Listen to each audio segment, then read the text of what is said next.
We will start out with a musical question today, which is, perfect, there we go. What's it all about? Ego. What is it all about? The ego. We hear so much about that darn ego, right?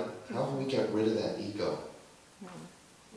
But that ego we think so much is I. So it's kind of we want to get rid of ourselves. How do we detach from that part of us that is so present? So today, this talk is going to be kind of a love song to the ego. Now, you may have noticed that the song I'm using is Alfie. People know the song Alfie? Yes. Great song. Wonderful song with so much wisdom and heart in it. And has anyone seen the movie Alfie? Michael Caine, and then they did a remake of it a couple years ago. Yeah, well, Michael Caine is this guy who is very much like our ego. Wants what he wants when he wants it, is trying to get, is trying to manipulate, do what he needs to do to get what he wants and not get hurt.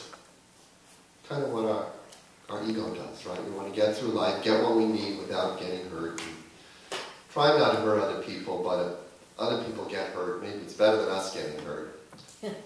So, my idea today is to try to make our ego our friend. Rather than look at it as the enemy or something we want to get away from, let's add it to the party. The thing with the ego, we don't want it running the show. But how do we not have that happen? So, let's get the next chord. Going on? Well, we can start from the beginning. What's it all about? Ego. Is it just for the moment we live? The moment. The moment. Is it just for the moment we live? And I like to pick out little words just for the moment we live, or just in the moment we live. If we're living for the moment, it's like we have to do something. How do we keep it here? How do we get what we want in this moment? If we're in the moment, suddenly there's nothing to do. Can you feel that difference of living for the moment and living in the moment? It's a very little switch, but what happens to the ego mind when you do that? It relaxes. It's kind of that unity principle, isn't it? One power, one presence, active in our lives and in the universe. God the good, omnipotent. If God the good is active in our lives, maybe we don't have to be so active. Maybe there's not so much for us to do. Maybe we can live in the moment rather than for the moment. So, my question is, what is our relationship to the moment? Are we living for the moment? Are we trying to either get away from what's happening if it doesn't feel good? Or if it does feel good, are we trying to figure out how to keep this here and how to not let it go away? So here's what Eckhart Tolle has to say about the present moment. There are only three ways in which the ego will treat the present moment: as a means to an end, as an obstacle, or as an enemy. Let us look at them in turn, so that when this pattern operates in you, you can recognize it and decide again. To the ego, the present moment is at best only useful as a means to an end. It gets you to some future moment that is considered more important, even though the future never comes except as the present moment, and is therefore never more than a thought in your head. In other words, you are never fully here because you are always busy trying to get elsewhere. When this pattern becomes more pronounced, and this is very common, then the present moment is regarded and treated as if it were an obstacle to be overcome. This is where impatience, frustration, and stress arise, And in our culture, it is many people's everyday reality, their normal state. Life, which is now, is seen as a problem. And you come to inhabit a world of problems that all need to be solved. Before you can be happy, fulfilled, or really start living, or so you think, the problem is for every problem that is solved, another one pops up. As long as the present moment is seen as an obstacle, there can be no end to problems. I'll be whatever you want me to be, says life, or the now. I'll treat you the way you treat me. If you see me as a problem, I will be a problem to you. If you treat me as an obstacle, I will be an obstacle. So given that, it seems like the ego is an enemy. I mean, that makes sense to all of us, doesn't it? Yeah. But then how do we change it? Can we just annihilate and get rid of the ego? I've tried. Done a lot of meditating, a lot of stuff. I can sit up on a mountain and meditate, or in my bedroom, go to that deep place within, and the ego is gone. But guess what? Eventually that ego says, you got to open your eyes, you got to go back and live in the world. I open my eyes, and there's that ego again. So my feeling is we have to accept the ego. We have to love the ego, and we have to use our spiritual principles to guide the ego, to help it to learn to be in the moment, to live in the moment and not for the moment. To use that's why we come here on Sunday, to hear a different way of being. Granted, it's an awful lot of what I call error thinking in the outside world. You know, we're trained so much that we've got to go out and get our good. We're asked when we're young, what do you want to be when you grow up? As if we're not something already. So being is something we have to figure out. So,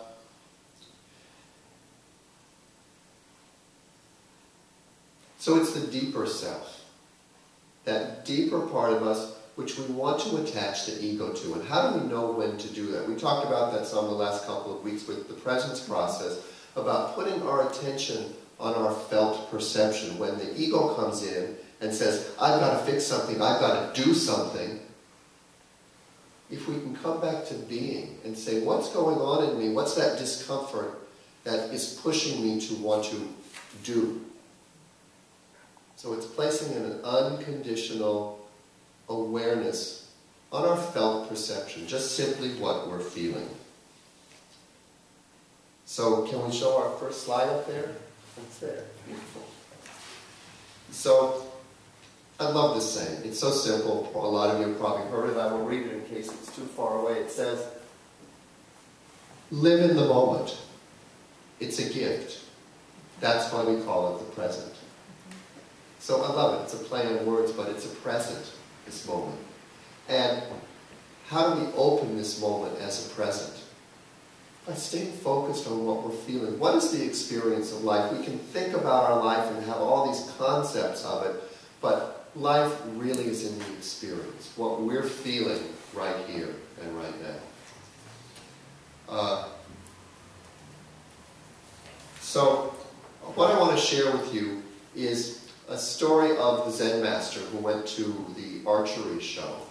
He went to watch an archery demonstration. He was watching the contestants as they prepared to step up to the, their spot where they had to hit this bullseye many, many, many yards away. And he turned to his disciple and he says, can you tell who's going to win the contest? And the disciple said, no, I have no idea how it's going to happen. He looked at all the contestants, and there were some that were practicing furiously, and he looked at the one who seemed to be really practicing the most, really fixing his bow and everything, and he said, oh, well, I think that person's going to win. And so the contest took place, and the Zen master turned to his disciple and said, you're wrong. That's not the person that's going to win. The person who's going to win is the person you least expect. And so he looked around, he didn't really see anyone, and then finally he saw someone sitting off in the distance in complete silence. Didn't even look like he was part of the contest. So when that person who was the last one to come up finally came up, he pulled his bow out from behind him, looked at the target, didn't pay any attention to the audience, pulled out his bow, and went right to the bullseye, right clear to the bullseye. And the disciple said, "How did you know? How did you know who was going to hit the target?" And the Zen master said, "I could tell that the other ones were too focused on winning. Their focus was the future. He looked for the person that was present in the now and in the moment." And that story is powerful for me because it reminds me of when I did past life regression many years ago. One of the very powerful lives that came up for me was I was a woman who was a runner back in what seemed like Atlantis to me. And she was a runner who lived way up in the mountains, away from civilization with her parents. They grew and made all their own food, all their own clothes. They lived a very secluded life where it was just about her and nature. And she learned from the birds, from the animals, about how to be in nature. And she ran because she loved to run. She ran and she wouldn't get tired. I mean, I had this experience of running up and down these mountains, going to search out for berries or do things, and I would gain my energy literally from the earth. With each step I would feel more energy, and I loved the feeling of my lungs expanding. And it wasn't that I got tired, it was that I got invigorated.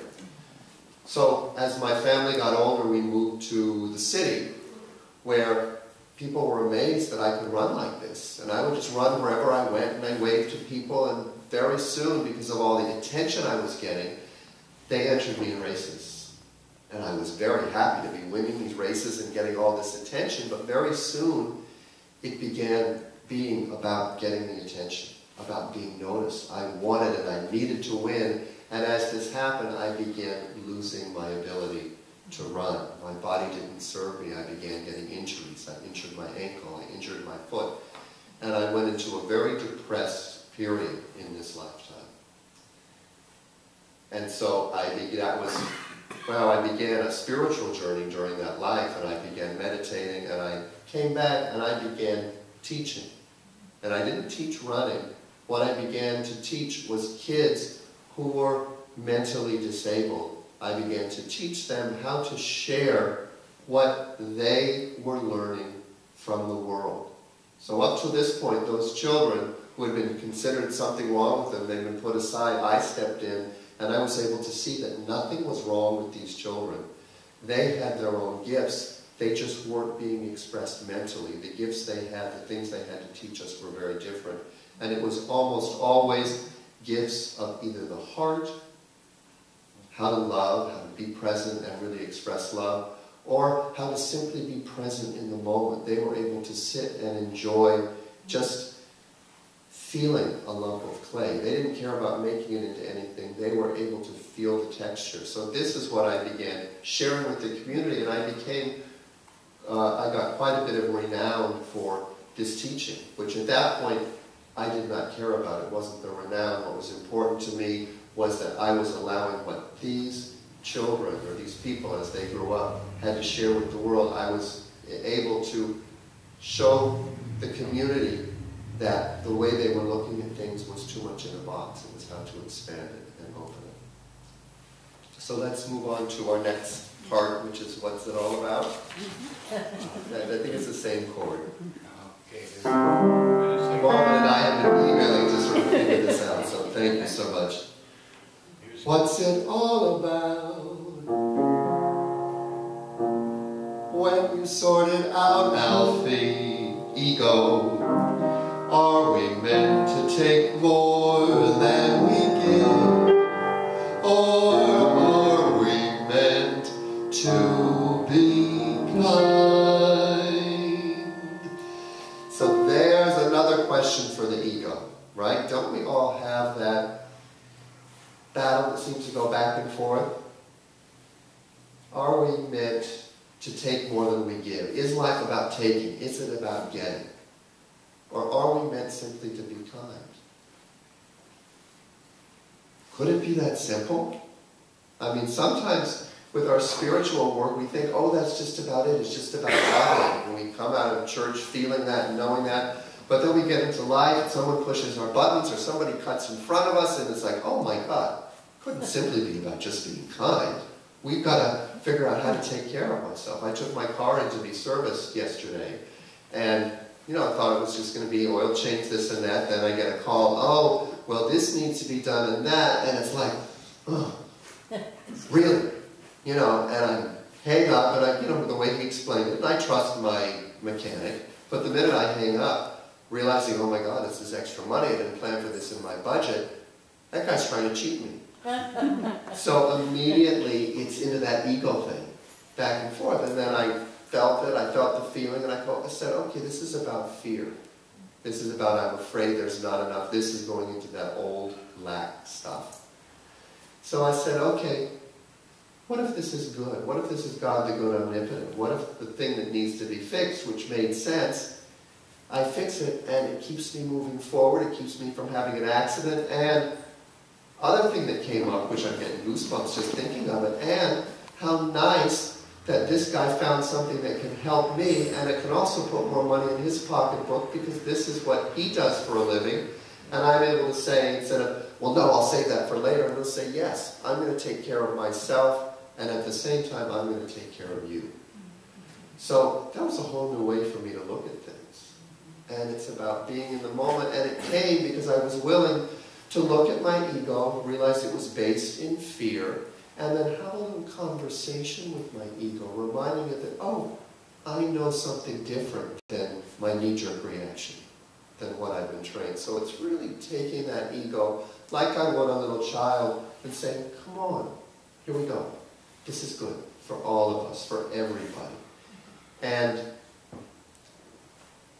that principle in unity, that what's good for me is good for everybody, that's unity. I mean, it's right in our name, right?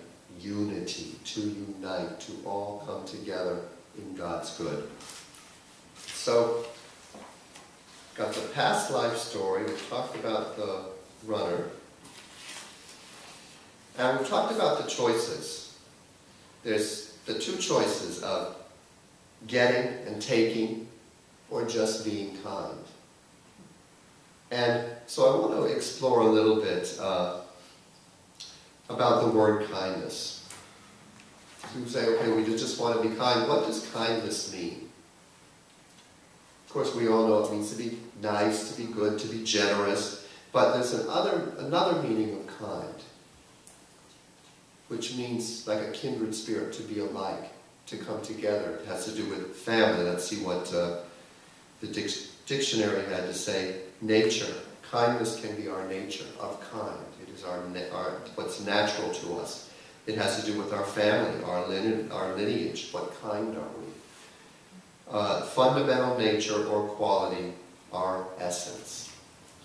So wow. If it's our essence to be kind, then maybe it is that simple. Maybe we're not that what Darwin told us about. Maybe Darwin told us some wonderful things. Maybe he had an interesting thing. But I think survival of the fittest has sent us in a whole wrong direction. It's really, I mean, we look at the business model and what we see in capitalism, and it's all about, I've got to get, take, and the strongest survive. So let's move on a little bit with the song, and yes, because we're getting to the next part, good. So here's more of Alfie talking about kindness, he says, and if only fools are kind, ego, then I guess it is wise to be cruel. Does follow, doesn't it? We're not taught not to be foolish, we need to be smart, and a lot of being smart means coming up with it first, getting there before the next guy. It's about getting, taking, receiving, and we're taught that in a certain way. We look at the economic model and big business. And isn't that partly what's gotten things so out of balance on the planet? There are these people that think the way to live is to get more, to have more, and we've got these corporations that have huge amounts of money. These heads of the companies that make huge amounts of money, and yet so many among us are struggling. And those people probably at the top are just doing what they believe is the best thing to do to take care of themselves. This is what the ego is telling them. So there is another way, and it is just to be kind, and it really is who we are. So the fool. Let's look at the fool. You can go ahead and switch to, I think we may have skipped a slide. Oh no, we got kindness up there. Beautiful. So let's switch to our next slide, which is our, the next one. Yeah, let's do the next one. Beautiful. Which is the fool, which I don't know if anyone's done the tarot, but the fool in mythology and in tarot is a very powerful symbol. The fool is someone from this story's point of view who has let go of the collective consciousness, has let go of what he's been told is the correct way to do it. He's let go of the past, which basically in any moment, the past is over. So everything we've been taught, everything we've been told, in one sense, is yesterday's news. It's done. It's over. So the fool comes to the world with beginnings, with a fresh sense of life, with an open heart, with an excitement about all possibilities. The fool in tarot represents potential, new beginnings, and innocence. This tarot card shows the highest potential for your life, reaching a state of renewal and new beginnings where each day is an adventure and each moment is lived to the fullest. The Fool card represents the beginning of all creativity and a desire to accomplish new goals. The Fool indicates that anything can happen and opportunities are just waiting to be taken advantage of. It represents the need to set forth on a new journey, one that is completely unknown and will take you to uncharted territories. The Fool is about new experiences, personal growth, development, and adventure. The Fool Tarot card asks you to take a leap of faith. There's that word. So to be a fool, in that sense, or to be kind, you know, that foolish person who's just kind to everyone, who turns the other cheek, as Jesus told us to. It's innocence. It's the child, and it's also the person who is open to all creative ideas and avenues and adventure. How many of us have creative ideas each week? Get a little download, something hits you, like, oh, I can do that. And then how quickly does that other side of the ego come in and show you all the reasons why it can't happen, or who's going to stop you, or who's going to be mad at you for that happening? Oh, well, I'd love to do that, but how am I going to get there? I mean, sometimes that's just the first thing. We start to think about going on our journey, and the ego comes in and says all the reasons why not. So can we stay in that fool place? Can we stay in that foolishness that, wow, I'm so foolish, I think there's only one power and one presence in the universe, God the good, omnipotent. I mean, in one sense, we probably don't share that unity principle with a lot of people as we're moving through our week, because we might be afraid people are going to think, oh yeah, you're nuts. You're not going to get too far with that principle, right? So there's a certain courageousness in being the fool, in being the unity student who really is living those principles. It's not like you have to preach it to everyone.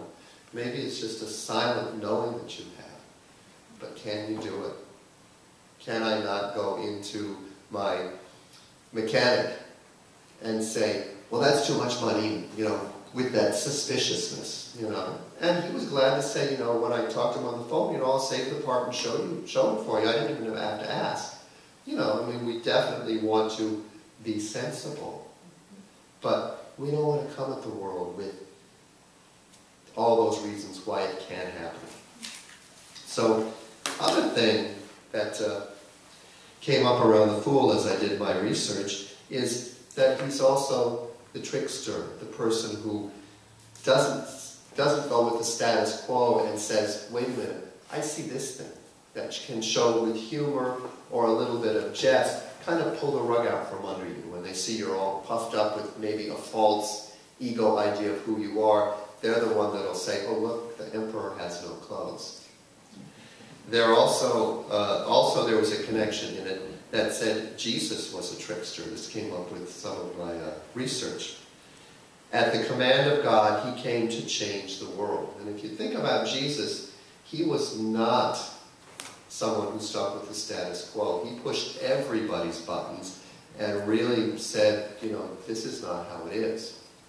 And in many people's eyes, it was very foolish, the way he went at it. And many people, even after he was on the cross, they said, oh, that proves how foolish he was. Look what happened to him.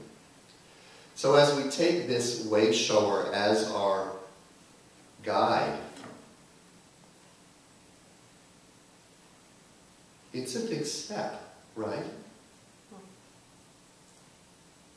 Because, I mean, what will come up for me sometimes when I say, oh, Christ, and, you know, he's my guide, and sometimes when especially that ego is coming up and I'm not in that place where I'm trusting God, the good omnipotent, I can say, well, who wants to follow Jesus? Look what happened to him. And so that's partly what our negative ego attaches to. It's this attachment to the pain that's happened earlier in our lives, the attachment to the past. You know, well, yeah, I tried that in the past and look what happened. Can we be the fool? Can we let go of the past? Trust that whatever happened, if it's God the good omnipotent, it taught us what we needed to know. We're still here. We will learn lessons from it. And if the lessons haven't quite downloaded yet, they will as we continue to be the fool and say what's next. So, more about Jesus. He came to change the world. He sought to destroy old structures and bring God's kingdom, a change of great magnitude.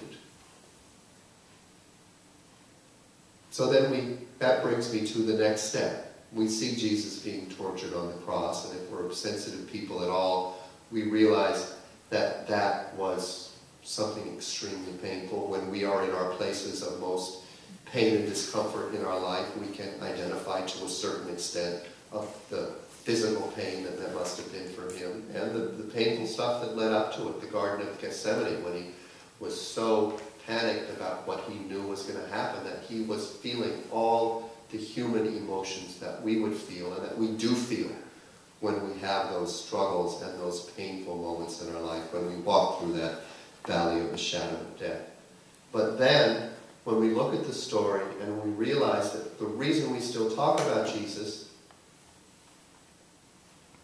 is that he resurrected, that there were those disciples, there were those people who spread the story and shared about it, that their lives changed significantly. They let go of fear because what they said, they had a vision of Christ after they had seen him dead on the cross. They had seen them take his body away, and yet he came to them. That idea of life after death, that there is more beyond the body. So that's partly what we're doing here in this spiritual journey. It's not just learning how to live life each day and move forward, but it's that knowing that maybe is inside of us, that probably was there as a child, that miracles are possible, that this physical body is not all that there is, and that all this and more we shall do. All this and more we shall do.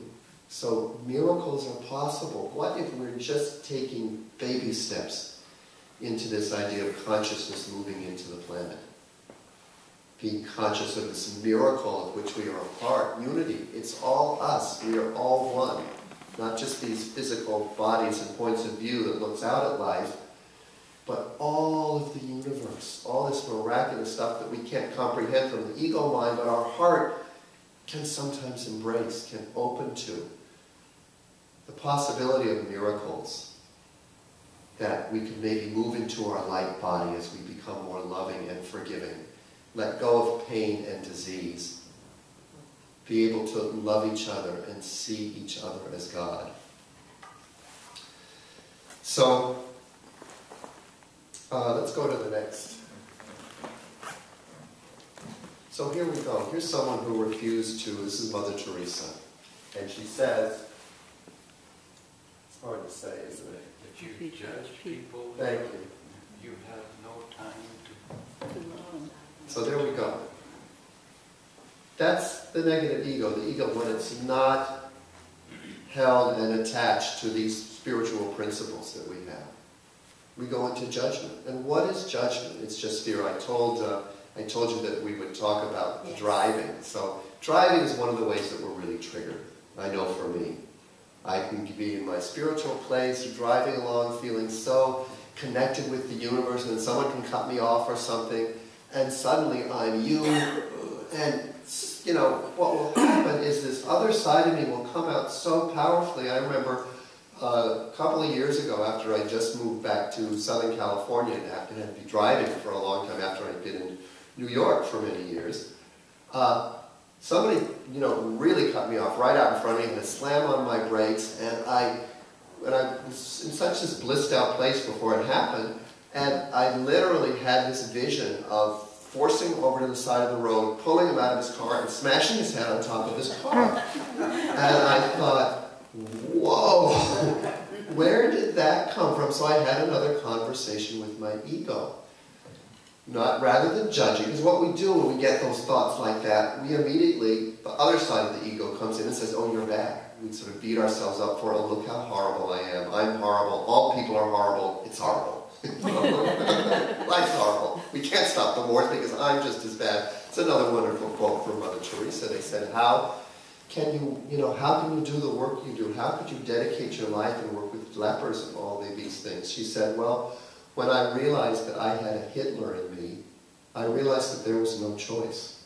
Really powerful. Hitler is in all of us. I mean, there I was, and it was perfectly justifiable that I was going to smash this guy's head against the car. So as I conversed with my little old ego, rather than judging it, suddenly I got a real powerful understanding. We're driving around in these lethal weapons, right?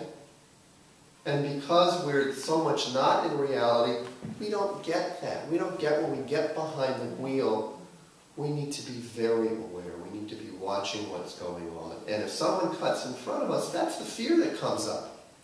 I'm going to be killed, or I'm going to kill somebody else. So the anger that comes up around our driving stuff, it makes sense because it has to do with life and death.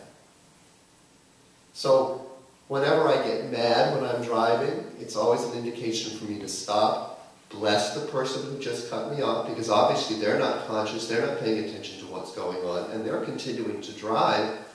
I have the opportunity to be the conscious person, to be kind.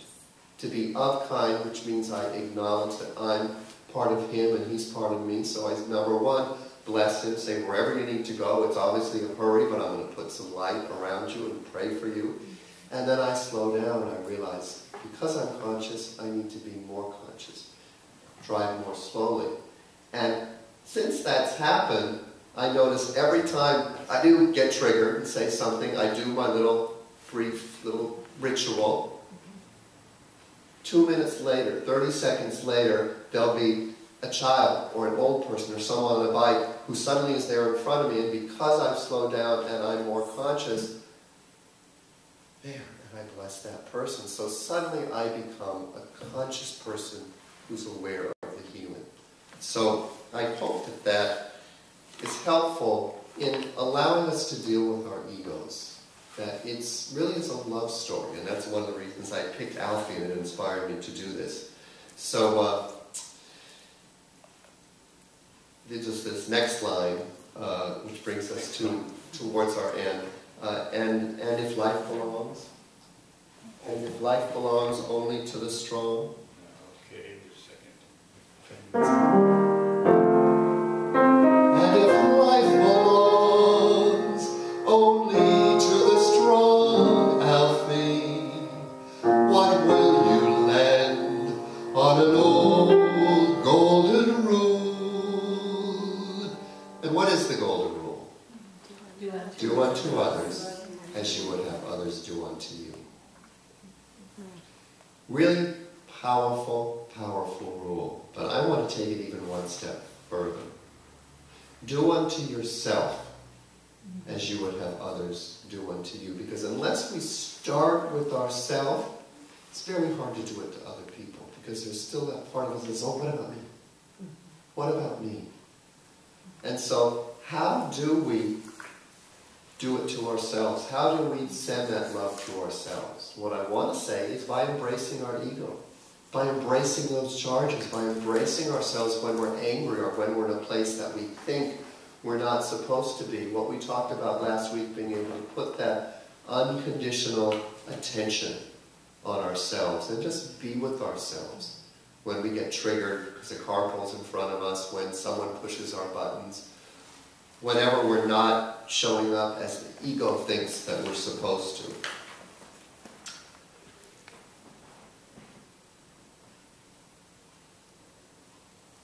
Doing unto ourselves as we would have others do for us. We talked about that last week. We talked about unconditional love. And the only way we're ever going to experience unconditional love is giving it to ourselves, because we can't get unconditional love. Because the minute you're trying to get something, it's not conditional.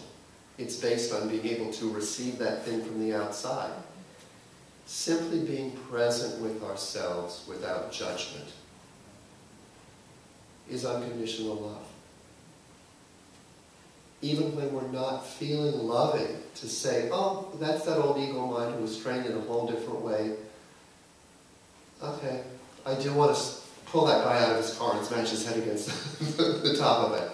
Oh, wow, that's a part of me. It's Mother Teresa saying, oh, I realized I had to do this work because it's always a choice. I can either be Hitler or I can be kind. So here we go to get into that end of that song. And as sure as I believe.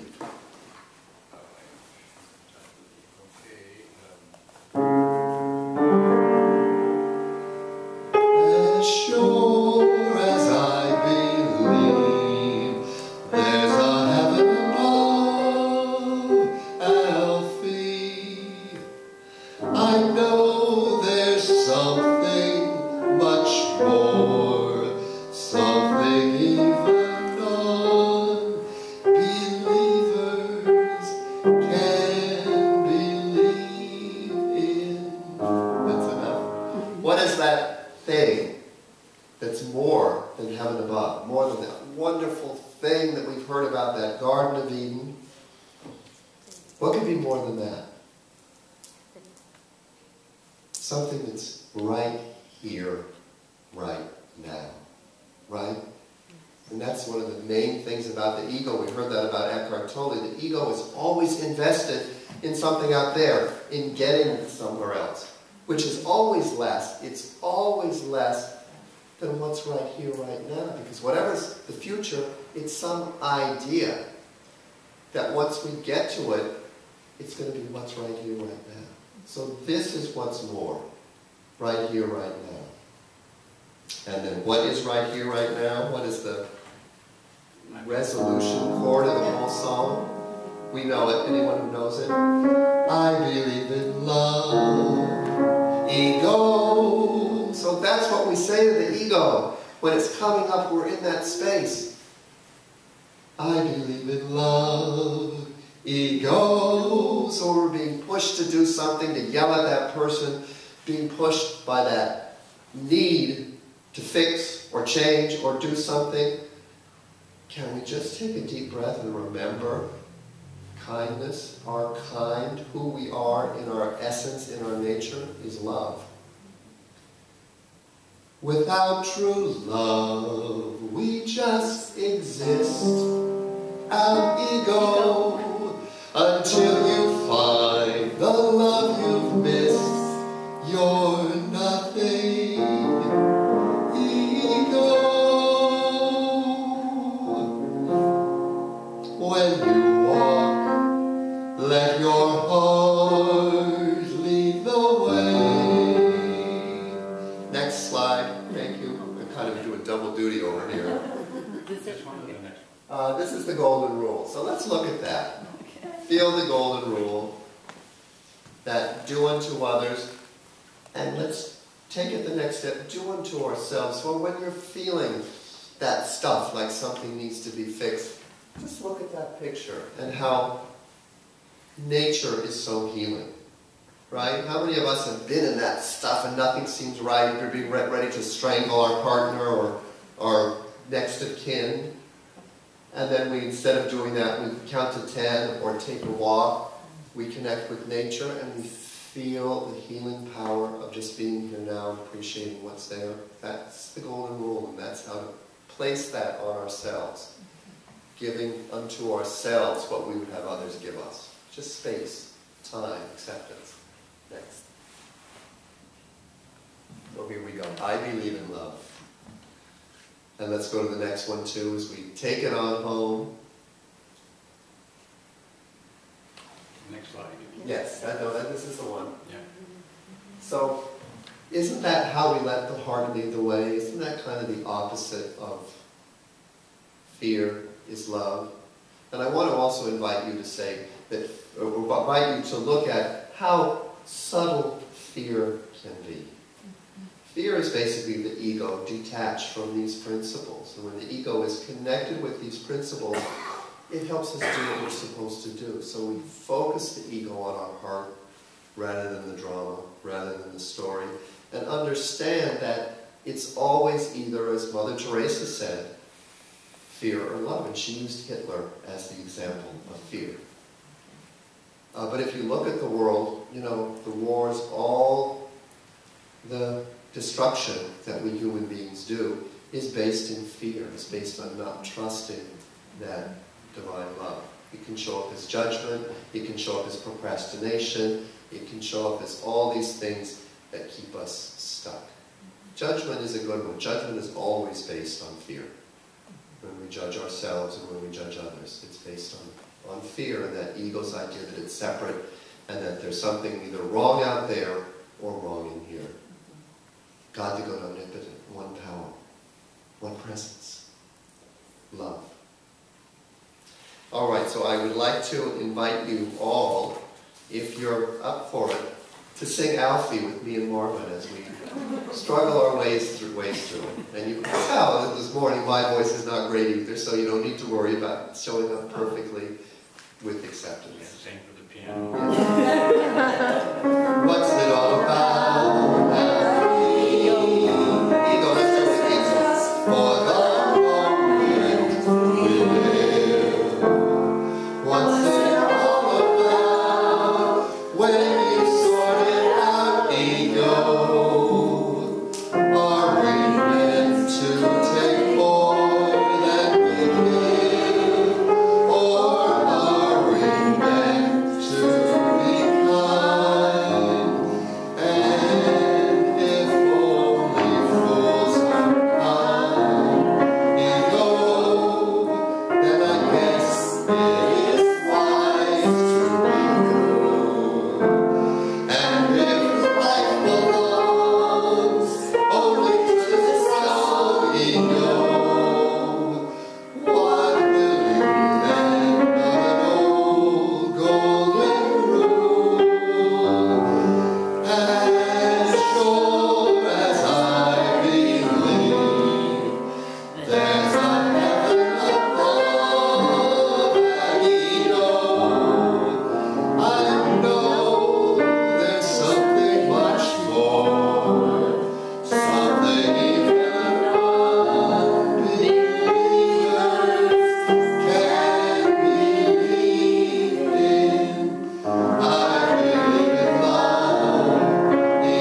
getting through that song. Thank you, Marvin, so much. Maybe we'll put it on our playlist and we'll practice it with new lyrics. I'll see if I can get it to put together a little thing, and maybe a little bit lower key. That was a little bit this time of the morning for me.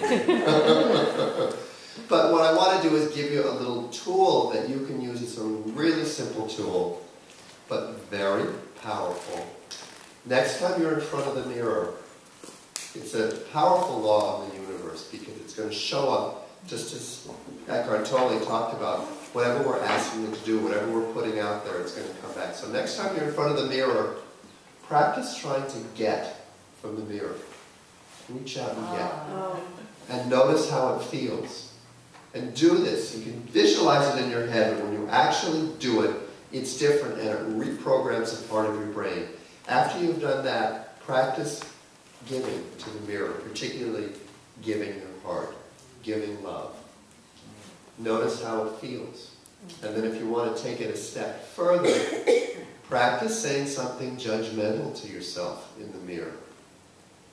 Something that you need fixed or something that's wrong, and you can even do it when you're irritated. Go in and say whatever that voice is saying to you, and then say, I love you. And if it's difficult to say, which it is for a lot of us in the mirror, especially when our charges are coming up, continue to say it to yourself through the discomfort until you can maybe start to believe it a little bit. And notice how it feels. And if it's difficult, I invite you to make it an everyday practice. This is what Louise Hay based her work on and healed many, many people's lives, changed many people's lives through it. So I invite you to practice that at home. We all got to look in the mirror, either brush our teeth or comb our hair.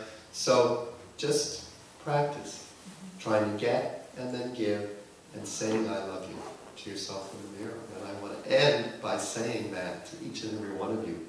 I love you, and thank you for honoring me and being here today. I love you too. I love you.